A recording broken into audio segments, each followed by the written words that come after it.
నమస్కారం ఘంటారావానికి స్వాగతం. ముందుగా ప్రధానాంశాలు. తెలంగాణలో బీఆర్ఎస్ ను నమ్మే పరిస్థితి లేదన్న ముఖ్యమంత్రి. కేసీఆర్ మాటల్లో అభద్రతా భావం కనిపిస్తోందని వ్యాఖ్య.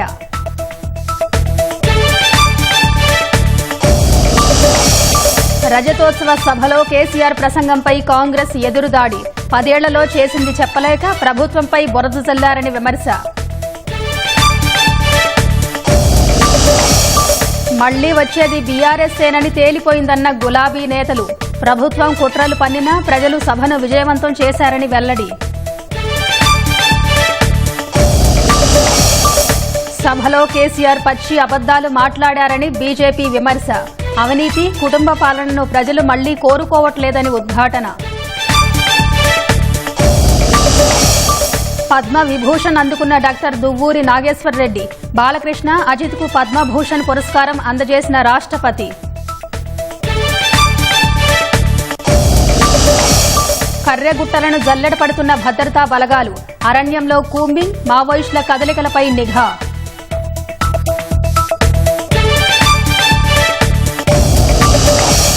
ఉగ్రదాడి తర్వాత ఢిల్లీలో కేంద్రం వరుస మంతనాలు. పహల్గాంలో పరిస్థితి, భద్రతా సన్నద్దతపై సమాలోచనలు.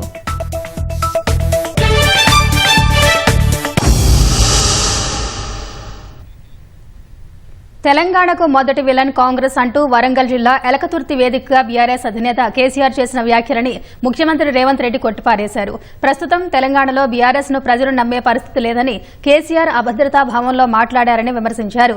ఆపరేషన్ కగార్పై కాంగ్రెస్ నిర్ణయం తీసుకున్న తర్వాత ప్రభుత్వ పరంగా విధానం ప్రకటిస్తామని తెలిపారు.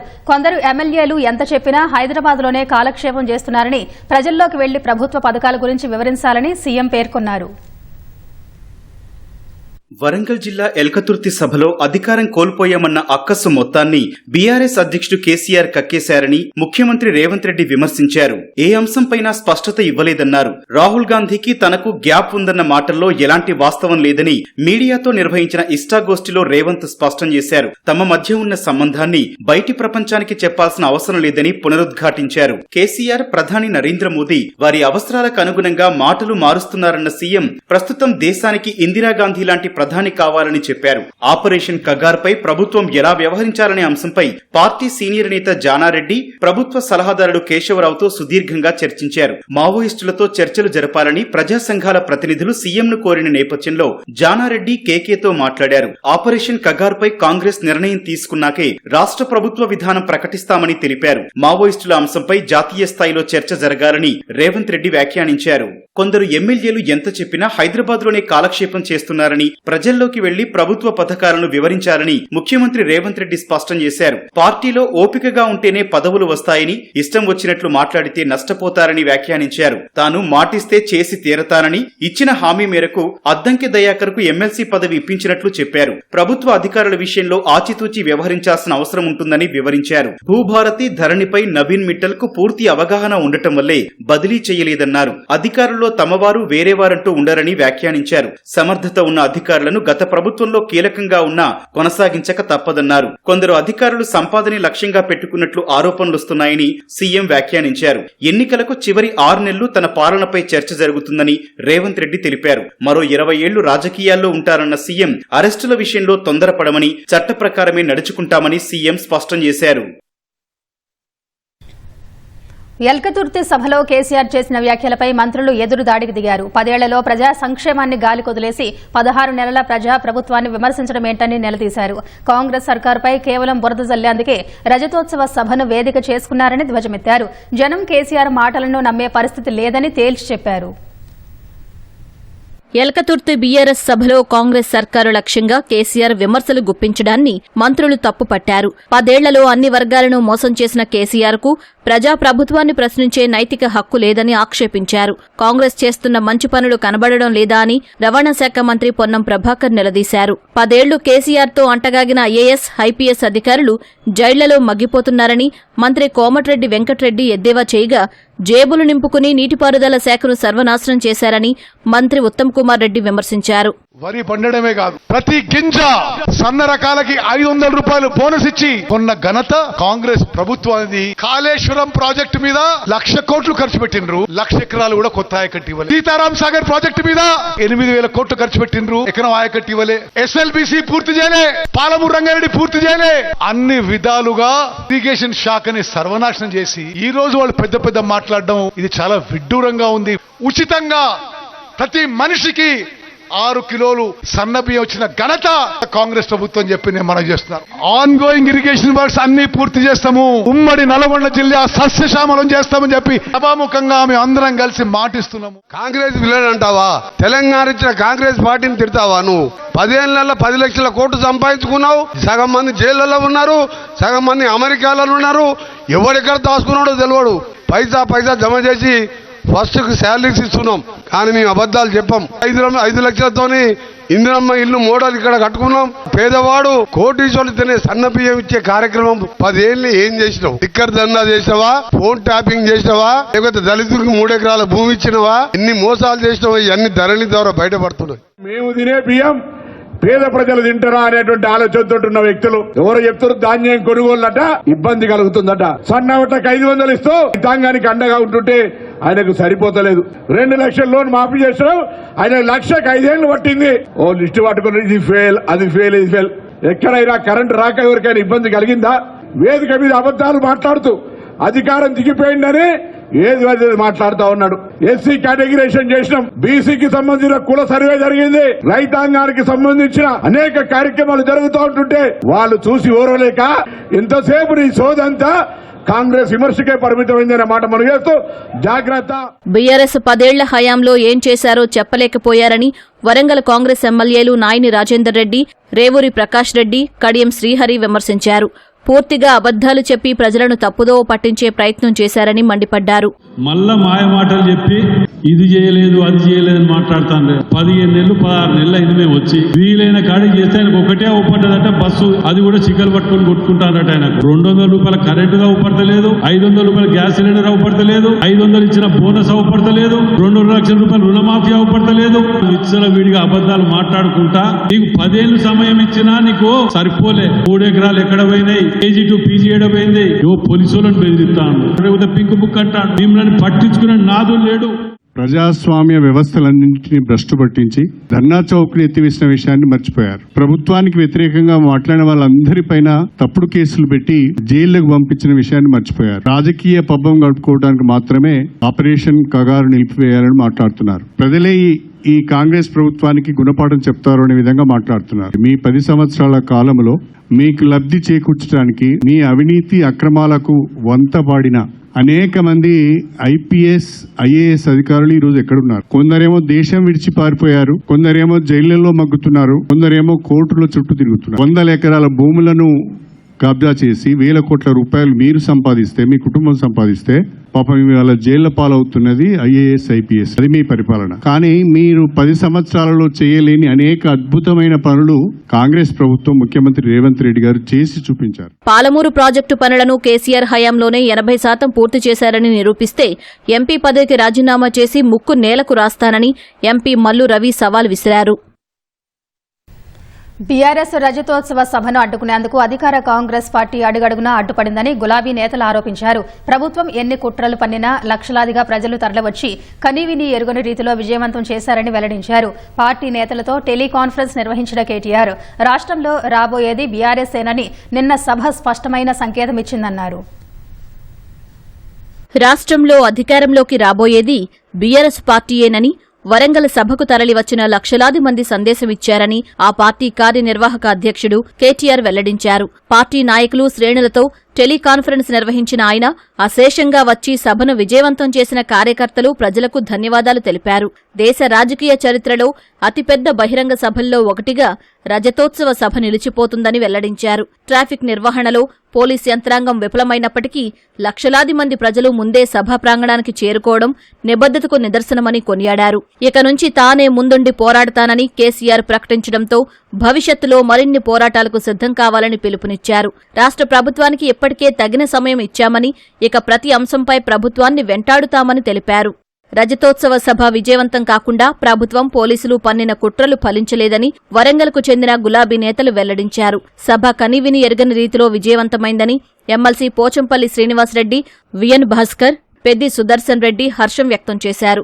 అధికార వ్యవస్థ చెప్పుచేతల్లో పోలీస్ శాఖ పనిచేసిందని ఆరోపించిన నేతలు చరిత్రలో ఎక్కడా లేని విధంగా తమ వద్ద యూజర్ ఛార్జీలు తీసుకున్నారని దుయ్యబట్టారు. యూజర్స్ ఛార్జెస్ మా దగ్గర డబ్బులు తీసుకున్నారు. 2000 మంది పోలీసులు మీకు సపోర్ట్ చేస్తున్నామని చెప్పి మా దగ్గర డబ్బులు తీసుకున్నారు. అఫీషియల్ గా కమిషనర్ రేటుకి డబ్బులు కట్టించుకున్నారు. ఇప్పటి వరకు ఏ రాజకీయ పార్టీకైనా కట్టించుకున్నారా? ఇప్పటి వరకు ఎన్నో మంది ఫంక్షన్స్, ఈవెంట్లు పెద్ద పెద్ద వాళ్ళు వస్తే పోలీస్ రిక్వెస్ట్ ఎన్నడన్నా యూజర్ ఛార్జెస్ తీసుకున్నారా? మరి డబ్బులు తీసుకొని యూజర్ ఛార్జెస్ డబ్బులు తీసుకొని ఖర్చులు అయితే అని చెప్పి పోలీసు అడ్డంగా 2000 మంది వస్తామని చెప్పి దాదాపు 200 కాదు కదా 20 మంది పోలీసులు కూడా లేరు. నిన్న నేను, పెద్ది సుదర్శన్ రెడ్డి అన్న, వినయ్ భాస్కర్ మేము రోడ్ల మీద డ్యూటీ చేయాల్సిన పరిస్థితి వచ్చింది. ప్రభుత్వం లాస్ట్ మినిట్ లో రేవంత్ రెడ్డి సర్కార్ అక్కడి నుంచి ఆజ్ఞలు ఇచ్చినట్టున్నాడు. అన్ని ఆయన చెప్పిన ప్రకారంగా పోలీసులు చాలా ఘోరంగా విఫలమయ్యారు, చాలా ఇబ్బందులు క్రియేట్ చేశారు.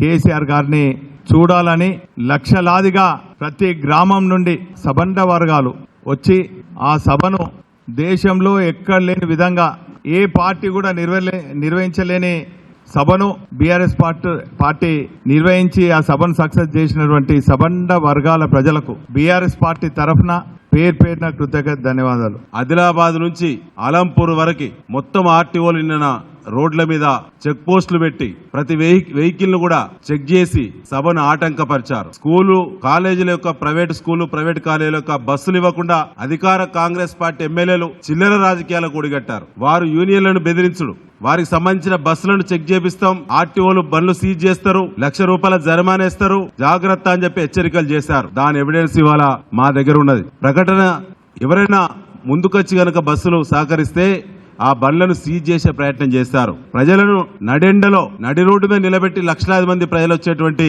దారిలో ఆర్టీఓలు చెక్ పోస్ట్ పెట్టే పరిస్థితి ఎందుకు వచ్చింది? గతంలో ఉమ్మడి ఏపీలో గాని 10 ఏళ్ల కేసీఆర్ పాలనలో గాని ఏ పార్టీలు సభలు పెట్టినా ఈ రకమైనటువంటి అడ్డగిద్దలు ఎప్పుడు జరగలేదు. బీఆర్ఎస్ రజతోత్సవ సభలో కేసీఆర్ పచ్చి అబద్దాలు మాట్లాడారని బీజేపీ తెలంగాణ శాసనసభాపక్ష నేత మహేశ్వర్ రెడ్డి అన్నారు. నాంపల్లిలోని బీజేపీ కార్యాలయంలో మీడియాతో మాట్లాడిన ఆయన కాంగ్రెస్ పాలన 5 ఏళ్లు ఉండాలని కేసీఆర్ అంటున్నారంటే 2 పార్టీల మధ్య చీకటి ఒప్పందం కుదిరిందని ఆరోపించారు. సీఎం రేవంత్ రెడ్డి గత బీఆర్ఎస్ పాలనపై మెతక వైఖరి ప్రదర్శిస్తున్నారని అన్నారు. తెలంగాణలో కాంగ్రెస్, బీఆర్ఎస్, ఎంఐఎం పార్టీలు కలిసే ఉన్నాయని విమర్శించారు. తెలంగాణ ప్రజలు బీజేపీ సర్కార్నే కోరుకుంటున్నారని మహేశ్వర్ రెడ్డి పేర్కొన్నారు. వాస్తవానికి కేసీఆర్ వల్లనే తెలంగాణ తెరలైంది. విధ్వంసమైన సంగతి అందరికీ తెలుసు. ఎన్ని రకాలుగా మీరు చేసినా కూడా తెలంగాణలో కుటుంబ పాలన జనం గోరిగట్టిండ్రు.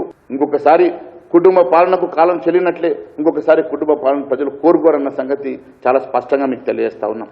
పూర్తిగా ఈ రాష్ట్రాన్ని అప్పుల ఊబిలో చేర్చి 70,000 కోట్ల రూపాయలు ఉమ్మడి ఆంధ్రప్రదేశ్లో అప్పు ఉంటే తెలంగాణ ఏర్పడ్డ తర్వాత 70,000 కోట్ల రూపాయలని దాదాపు 8 లక్షల కోట్ల రూపాయలకు మీరు అప్పు చేసి తెలంగాణ రాష్ట్రాన్ని ఆర్థికంగా విధ్వంసం చేసిన మాట వాస్తవం కాదా? మీరు దానివల్ల మరి ఏం సాధించారు? తెలంగాణలో ఏ జనజీవనం కానీ అభివృద్ధి కానీ ఏం జరిగిందో మరి చర్చకు సిద్ధమని అడుగుతున్నా. మీరు నిన్న కాళేశ్వరం గురించి ఎందుకు మాట్లాడలేదు? కాళేశ్వరం 1,00,000 కోట్ల రూపాయలు ఖర్చు పెట్టి కట్టిన కాళేశ్వరం ధర కేవలం 1 ఎకరానికి కూడా నీరు ఇవ్వలేనటువంటి దుస్థితి.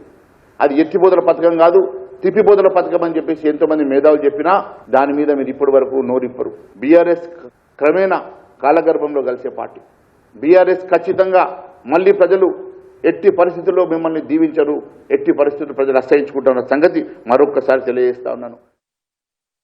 బీఆర్ఎస్ హయాంలో నల్గొండ జిల్లా పూర్తిగా నిర్లక్ష్యానికి గురైందని మంత్రి ఉత్తమ్ కుమార్ రెడ్డి అన్నారు. నల్గొండ జిల్లాలో మంత్రులు కోమటిరెడ్డి వెంకటరెడ్డి, ఉత్తమ్ కుమార్ రెడ్డి పర్యటించారు. 36 కోట్లతో కలెక్టరేట్ అదనపు భవనాల నిర్మాణానికి, 44 కోట్లతో బక్కతాయికుంట, పొనుగోడు, కంచనపల్లి, నర్సింగ్భట్ల ఎత్తిపోతల పథకాలకు మంత్రులు శంకుస్థాపన చేశారు. డిండి, ఏదుల, ఎస్ఎల్బీసీ ప్రాజెక్టులను కేసీఆర్ 10 ఏళ్ల పాటు గాలి కొదిలేశారని మంత్రి ఉత్తమ్ ఆక్షేపించారు. కాంగ్రెస్ ప్రభుత్వం ఎస్ఎల్బీసీని ప్రారంభించినప్పటికీ దురదృష్టవశాత్తు ప్రమాదం జరిగి ఆగిపోయిందన్నారు. మూసీ పునరుజ్జీవన ప్రాజెక్టు ఎస్ఎల్బీసీని తప్పకుండా పూర్తి చేసి తీరుతామన్నారు. 1,00,000 కోట్లు ఖర్చు పెట్టి నిర్మించిన కాళేశ్వరం ద్వారా 1 ఎకరాకు నీళ్లివ్వలేదని మండిపడ్డారు. ప్రాజెక్టులకు భూసేకరణ విషయంలో ప్రజలు సహకరించాలన్న మంత్రి రైతులను ఒప్పించిన తర్వాతే ఏ ప్రాజెక్టుకైనా భూసేకరణ చేస్తామని స్పష్టం చేశారు.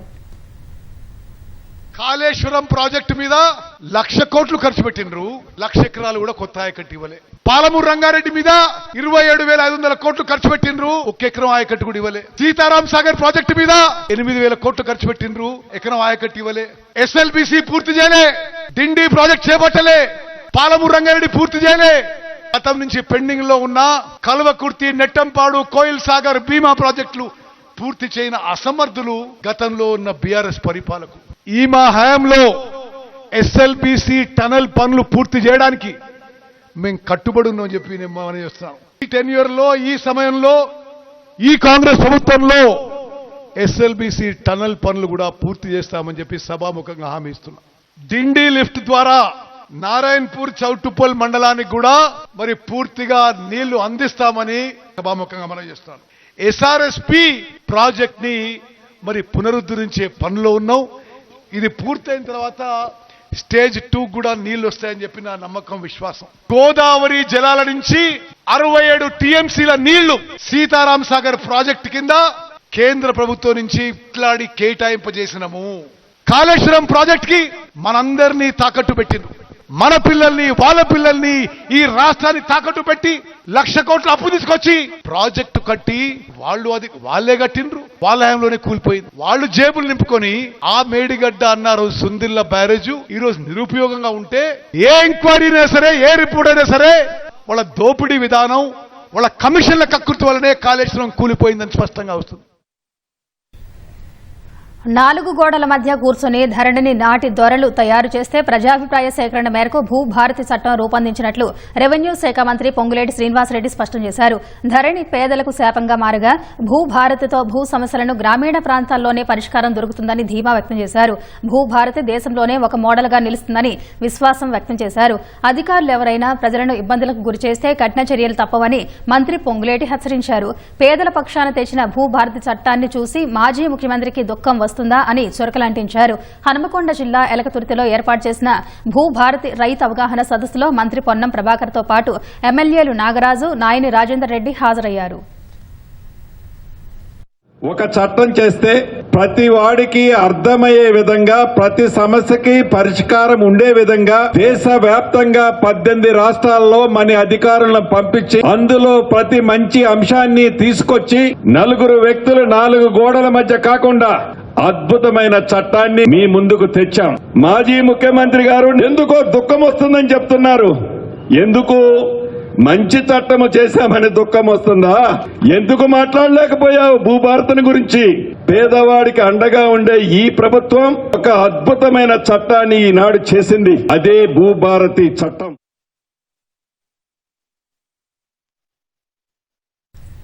కర్రెగుట్టలో మావోయిస్టుల కోసం భద్రతా బలగాలు జల్లెడ పడుతున్నాయి. ములుగు జిల్లా వెంకటాపురం పోలీస్ సర్కిల్కు సరిహద్దుగా ఉన్న నల్లరాతి గుట్టలో ఇప్పటికే భారీ సొరంగాన్ని గుర్తించగా ధమరి జిల్లాలోని సలేభట్, చమెండా అడవుల్లో డీఆర్జీ, సీఏఎఫ్ బృందాలు కుక్కర్ బాంబులు, పైపు బాంబులు, ఓ టిఫిన్ బాంబు తదితర సామాగ్రి స్వాధీనం చేసుకున్నాయి. వెంకటాపురం మండలంలోని తాపాల నిచ్చెన మీదుగా కర్రెగుట్టల్లోకి బలగాలు చొచ్చుకెళ్లాయి. చెలిమల, ముకునూరు అరణ్యంలో కూంబింగ్ నిర్వహిస్తూ ముందుకు సాగాయి. హెలికాప్టర్ నుంచి విహంగ వీక్షణం ద్వారా మావోయిస్టుల కదలికలపై నిఘా ఉంచాయి.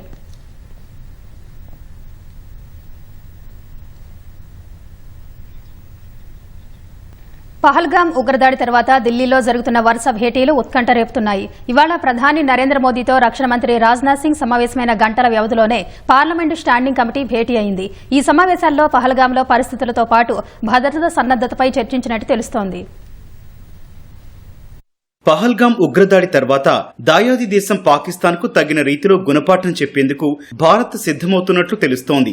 ఈ నేపథ్యంలో ఉగ్రదాడి తర్వాత ఢిల్లీలో వరుసగా కీలక భేటీలు జరుగుతున్నాయి. ఈ సమావేశాలు తీవ్ర ఉత్కంఠ రేపుతున్నాయి. ఈ ఉదయం ప్రధాని నరేంద్ర మోదీతో రక్షణ మంత్రి రాజ్నాథ్ సింగ్ సమావేశమయ్యారు. ప్రధాని నివాసానికి వెళ్లిన రాజ్నాథ్ సింగ్ ప్రస్తుత పరిస్థితులపై చర్చించినట్లు తెలుస్తోంది. ఈ భేటీ దాదాపు 40 నిమిషాల పాటు జరిగినట్లు సమాచారం. పహల్గాం ఉగ్రదాడి ఘటన తర్వాత జమ్మూ కశ్మీర్లో భద్రతా పరిస్థితులను ప్రధాని మోదీకి రక్షణ మంత్రి రాజ్నాథ్ సింగ్ వివరించినట్లు సంబంధిత వర్గాలు చెబుతున్నాయి. ఈ సమావేశం జరిగిన గంటల వ్యవధిలోనే పార్లమెంటు స్టాండింగ్ కమిటీ భేటీ కావడం ప్రాధాన్యం సంతరించుకుంది. పార్లమెంటు ప్రాంగణంలో రక్షణ వ్యవహారాలపై చర్చించేందుకు స్టాండింగ్ కమిటీ సమావేశమైంది.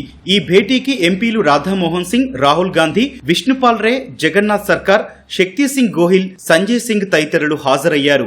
అటు chief of defence staff CDS general Anil Chauhan తో సమావేశమైన మరుసటి రోజే రాజ్నాథ్ సింగ్ ప్రధానితో భేటీ కావడం ప్రాధాన్యం సంతరించుకుంది. ఆదివారం జనరల్ అనిల్ చౌహాన్ తో పహల్గాంలో ఉగ్రదాడి అనంతరం తీసుకుంటోన్న చర్యలు, సరిహద్దులో పరిస్థితులపై చర్చించేందుకు రాజ్నాథ్ సింగ్ భేటీ అయ్యారు. BSF director general Diljit Singh Chaudhary ఈ సమావేశంలో పాల్గొన్నట్లు తెలుస్తోంది. పహల్గాం ఉగ్రదాడి బాధ్యులకు కఠిన శిక్ష తప్పదని మన్ కీ బాత్ లో ప్రధాని పునరుద్ఘాటించారు. బాధితులకు తప్పక న్యాయం జరుగుతుందని, ఉగ్రదాడి ఘటనతో దేశ ప్రజల రక్తం మరుగుతోందని మోదీ వ్యాఖ్యానించారు. సినీ నటుడు హిందూపురం ఎమ్మెల్యే నందమూరి బాలకృష్ణ రాష్ట్రపతి ద్రౌపది ముర్ము చేతుల మీదుగా పద్మభూషణ్ అవార్డు అందుకున్నారు. తెలుగుదనం ఉట్టిపడేలా పంచకట్టులో రాష్ట్రపతి భవన్కు వెళ్లిన బాలకృష్ణ రాష్ట్రపతి చేతుల మీదుగా పురస్కారం స్వీకరించారు. అంతకుముందు కుటుంబ సభ్యులతో కలిసి రాష్ట్రపతి భవన్ ముందు ఫోటో దిగారు. బాలకృష్ణ వెనుక ఆయన సోదరి భువనేశ్వరి, సతీమణి వసుంధర, కుమారుడు మోక్షజ్ఞ, కుమార్తెలు బ్రహ్మణి, తేజస్వి, అల్లుళ్లు నారా లోకేష్, శ్రీభరత్, మనవడు దేవాంశ్ ఉన్నారు. श्री नंदमूरी बालकृष्ण कला फिल्म अभिनय।